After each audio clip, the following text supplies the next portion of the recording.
I found you in that jail, you were lost. But I believed in you. I took away your fear, and I showed you a path. You are my greatest student. It should be you standing by my side, saving the world. Batman Begins is a sort of action drama film directed by Christopher Nolan. It still kicks ass 18 years later. Bruce Wayne creates a terrifying symbol called Batman to fight the corruption strangling Gotham City. Conquering our fears is a challenge we all must face, and Batman takes us on a journey to do just that. To manipulate the fears in others, you must first master your own. Are you ready to begin? Judgment time. Batman Begin is about conquering your fears, confronting your guilt, and not giving up. Batman Begins relates to our real-life struggles with our fears controlling us that makes us feel immense pain and guilt, which presents us with two options. Do we allow our fears to control us, making us hide from our fear and our guilt, driving us to absolute insanity? Or do we conquer our fears and use it as a weapon to confront our pain and our guilt? This is the question that Batman Begins asks us. Why do we fall? So that we can learn to pick ourselves up. It's not if you're going to fall, it's when you're going to fall. And what are you going to do about it? It's not who you are underneath. It's what you do that defines you. It's up to you, and Batman Begins takes us on a journey where we get to see Batman's response to this very question. I didn't come here to thank you. I came here to show you that not everyone in Gotham's afraid of you. Only those who know me, kid. Earlier in the film, Bruce Wayne loses his parents after suffering a PTSD moment from his encounter with the bats in the Batcave earlier. Years later, Bruce Wayne travels the world to ally himself with criminals, trying to understand the criminal mind, which eventually leaves him arrested and thrown into a Bhutanese prison, where a man named Ducard, played by none other than Liam Neeson, rescues him and shows him a path of how to confront his fears and turn fear as a weapon against those who would prey on the fearful. After passing the final test and learning how to confront his fears and confront his guilt, Ducard states that he's ready to lead the League of Shadows, an ancient organization that has fought corruption for thousands of years to destroy Gotham City. Bruce rejects, knocks out Ducard, and defeats Ra's al Ghul and escapes. After leaving an unconscious Ducard in the care of the local villagers, Bruce declares that he will create a symbol to fight corruption and injustice.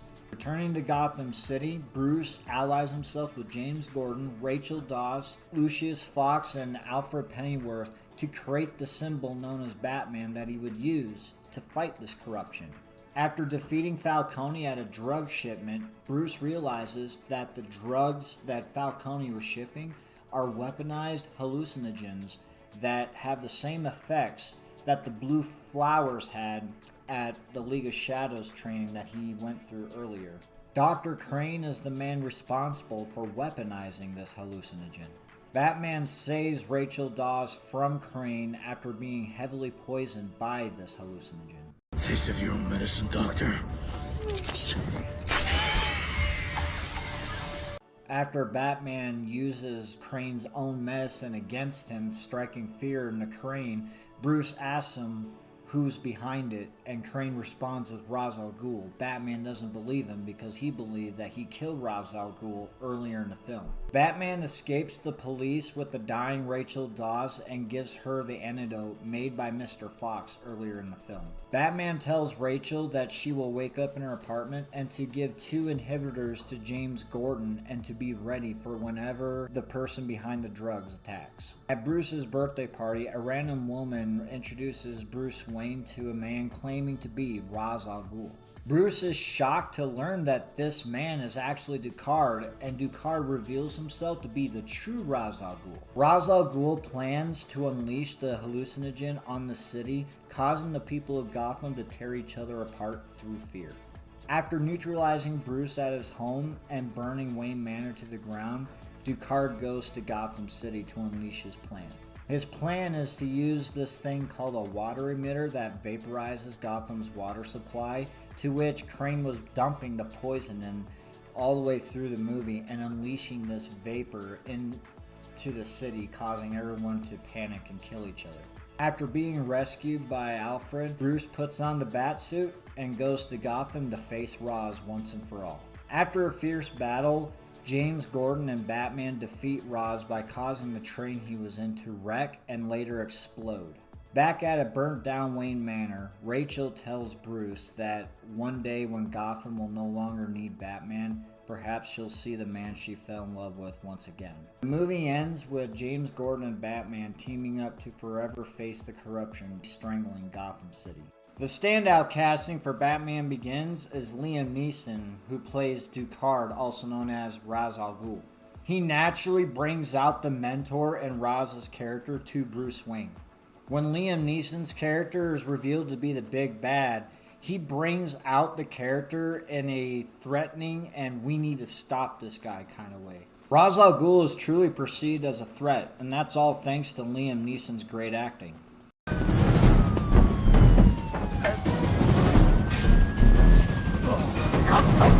For Batman, also known as Bruce Wayne, I always believed that he was the easiest to cast. Let me explain. The only reason we watch Batman is because he's cool and we like the action scenes, the gadgets, and the cool villains. For Bruce Wayne, you just need to pull off the billionaire playboy who buys random hotels and swims in their decorative pools for fun. I'm buying this hotel and setting some new rules about the pool area.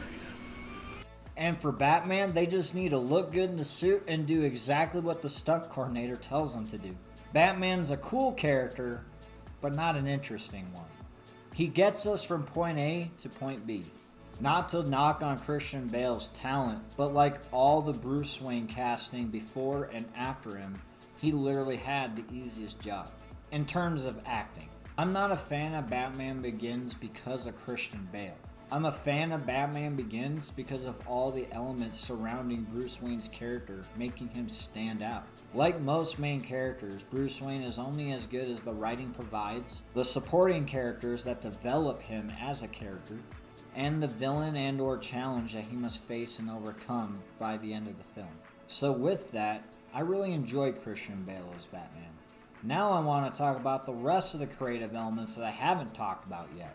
The visual effects department did an outstanding job. They utilized practical effects and only touched up with CGI when it was absolutely necessary.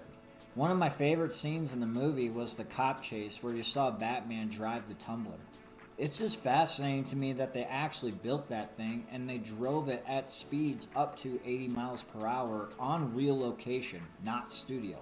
The stunt team and the visual effects department worked hand in hand on the scene, making it look authentic and badass. Hans Zimmer and James Newton Howard are two of the greatest names in film composing history. Their musical score beautifully captures the atmosphere of pain, guilt, and tragedy, which is in line with the film's main narrative. You like music? Movies, they're an illusion. Literally a magic trick. Still frames projected on the screen to trick the eye into seeing movement and life. Now, it's true that we make the movie in production, but we sculpt the movie in the editing room, where real magic happens by cutting those frames together on a precise order that creates an emotional impact and tells a story. The last creative element I want to talk about is unfortunately the worst part of this movie, the editing. Now, as far as heavily edited movies go, this is one of the best I've seen. But that doesn't forgive the flawed, distracting outcome that the editing did to Batman Begins. There are many variables as to why this may have happened. My money is on the producers crunching the time Nolan had to make this movie. And in doing so, Nolan's team didn't have the time to rehearse or make the best possible footage for the editing team to work with. Thankfully, Nolan's talent as a director was able to scrounge up good enough material to send to the editing room where they were able to make a good enough watchable, cohesive story. The problem with the editing is shaky cams and too many abrupt cuts and edits. If you wondered why I called Batman Begins a sort of action movie in the beginning of this video, it's because of the heavily edited action scenes.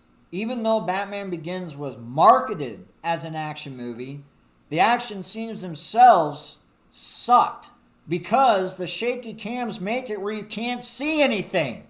And the abrupt cuts and edits distract you and pull you out of the immersion.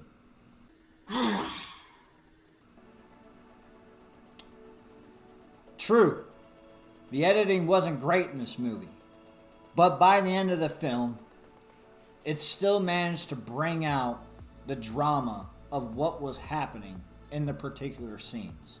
So even though I'm absolutely disgusted with the editing, the drama, the story, the narratives are still present, and it's awesome.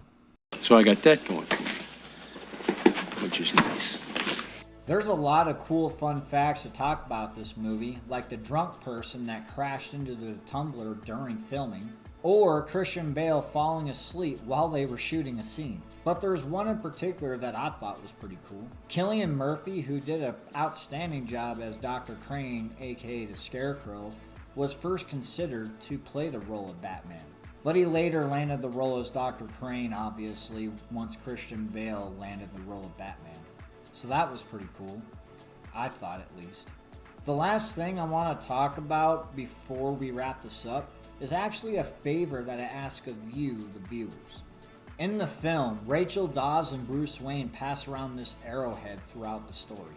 I couldn't find anything online as to what this might mean or if it's even symbolic of anything, other than the fact it's just simply an object of friendship that these two pass along to each other. If it is indeed symbolic of something, or if it has a deeper meaning and any of you guys know about it, I would love for you to share that with me. Please let me know in the comments section. I appreciate that. Thank you! Batman Begins is high value for rewatchability, making it a 9 out of 10. I am still disgusted with the editing. However, the film's narratives, story, and characters still managed to make this movie amazing. If you're up for a good drama story, or if you're just simply a fan of Batman or comics in general, this is the movie for you. What would you call that? Damn good television. Thank you so much for watching. Please like this video and subscribe to my channel. I will see you next time, and be ready to be judged.